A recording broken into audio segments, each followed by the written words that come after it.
Assalamualaikum warahmatullahi wabarakatuh, teman-teman semuanya. Selamat siang. Perkenalkan, nama saya Muhammad Ramzandani. Saya mahasiswa dari STM Royal, dan pada kesempatan kali ini saya mendapatkan narasumber yang ada di sebelah saya, yaitu Dr. Hewan Adil Harahap atau sering dikenal dengan Dok Adil. Beliau adalah konsultan kesehatan hewan ternak besar yang berfokus pada hewan domba, kambing, sapi, dan juga ayam.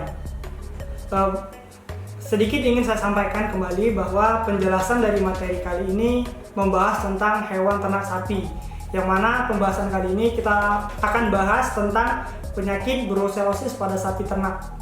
Baik, selamat siang Pak. Siang. Gini Pak, saya ingin bertanya kepada Bapak seputar penyakit hewan sapi, yang mana tentang penyakit brusellosis Pak. Kira-kira pengertian dari brusellosis itu apa?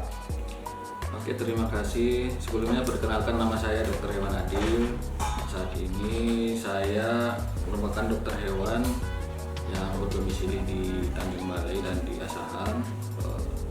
Saat ini saya sedang membina kawan-kawan peternak kambing dan domba di Tanjung Balai dan Asahan.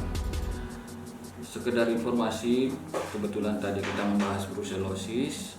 Brusellosis itu merupakan penyakit bakteri yang menular. Penyakit bakteri ini disebabkan oleh bakteri yang bergenus Brucella. Pada sapi, bakteri yang menjadi penyebabnya adalah bakteri Brucella abortus, sedangkan pada domba atau kambing disebabkan oleh Brucella militensis. Penyakit ini biasanya kita kenal dengan istilah geluron. Penyakit ini merupakan penyakit zoonosis, yaitu penyakit yang bisa menular dari hewan ke manusia atau sebaliknya dari manusia ke hewan. Kemudian Pak, saya sebelum kemarin saya ada juga baca dari beberapa artikel yang mengatakan bahwa jika ada satu sapi ternak yang sudah terjangkit bakteri ini, maka sapi ternak tersebut bisa menularkan kepada 600.000 kalau nggak salah Pak, yang dapat ditularkan. Kira-kira penularannya itu gimana Pak, brusellosis ini? Brusellosis itu nanti ditularkan oleh beberapa cara, yaitu dari hewan ke hewan ataupun dari hewan ke manusia. Nah, dari hewan ke hewan bisa disebabkan karena bisa ditularkan melalui kontak langsung, yaitu kontak langsung saat ternak melakukan proses perkawinan, di mana salah satu ternaknya mengalami brusellosis. Kemudian ternaknya ini terkontaminasi langsung dari feses hewan ternak yang mengalami brusellosis. Brusellosis ditularkan dari hewan ke manusia melalui produk turunan hewannya, yaitu susu. Nah, susu ini merupakan susu yang berasal dari ternak yang mengalami brusellosis. Oh, jadi tentang penularannya tadi seperti itu Pak. Misalkan dari ke manusia itu dari susu. Misalkan kita mengkonsumsi susu yang terkena bakteri dari brusellosis tadi, maka bakteri tersebut akan tertular kepada manusia juga. Kira-kira gini Pak, untuk gejala, kadang kita sebagai peternak pun jarang mengetahui tentang gejala dari brusellosis ini Pak. Kira-kira untuk gejala-gejalanya itu apa aja Pak? Gejala brusellosis pada sapi ada berbagai macam cara, ada berbagai hal.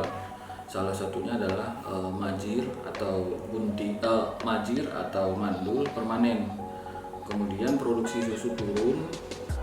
Kemudian selanjutnya cairan janin yang keluar saat terjadinya brusellosis itu dia berwarna keruh. Nah, kemudian gejala selanjutnya adalah bengkak pada persendian lutut. Nah, biasanya pada sapi brusellosis terjadi pada usia kebuntingan 5-8 bulan. Jadi kalau misalkan dari prosesnya tadi kan, misalkan sapi itu kan tadi ada pembengkakan pada lutut gitu kan. Itu berarti ibarat sapi itu lumpuh gitu ya Pak, pembengkakannya? Lumpuh ataupun dia susah bergerak. Oh. Jadi untuk yang selanjutnya, pertanyaan selanjutnya Pak, tentang pencegahan dan pemberantasan dari brusellosis ini gimana Pak? brucellosis ini bisa kita cegah dan kita berantas. Kita bisa melakukannya semua dan caranya juga cukup mudah. Untuk pencegahannya kita bisa lakukan dengan menerapkan sistem sanitasi yang baik.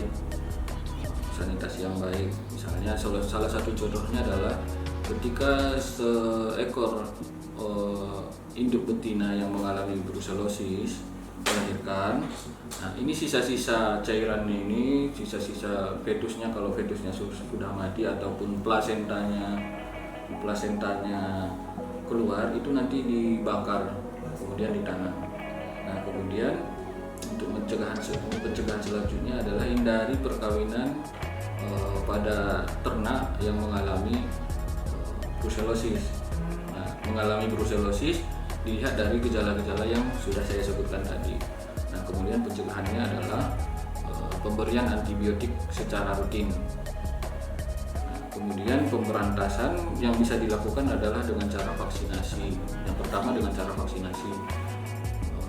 Kemudian yang kedua adalah test and slaughter. Kita melihat ada ternak yang menunjukkan gejala positif, kita tes. Kalau dia positif, kita potong. Organ-organ dalam kita buang, kita bakar dan kita tanam. Sedangkan daging yang dihasilkan ini bisa kita konsumsi. Kan sering juga terjadi di lingkungan kita, di lingkungan masyarakat kita, peternak-peternak kita sering juga gini. Misalkan ada itu sapi dia terkena penyakit lah. Misalkan sapinya terkena penyakit brucellosis, sudah lumpuh. Kemudian langkah yang dilakukan oleh peternak tersebut langsung menyembelih sapi tersebut tanpa membawanya ke dokter hewan atau ke klinik hewan, langsung disembelih, langsung dipotong, kemudian dijual murah dagingnya dan juga organ dalamnya tanpa mengetahui dari dampak-dampaknya itu. Itu kira-kira pendapat Bapak gimana Pak tentang seperti itu? Jadi sebenarnya ini peran aktif dari peternak sendiri. Nah, ketika ada hewan ternaknya yang sakit, sesegera mungkin laporkan ataupun minta konsultasi dari dokter hewan. Nanti dokter hewan sendiri yang akan memberikan petunjuk-petunjuk terkait penanganan ternak yang terkena brucellosis atau diduga terkena brucellosis.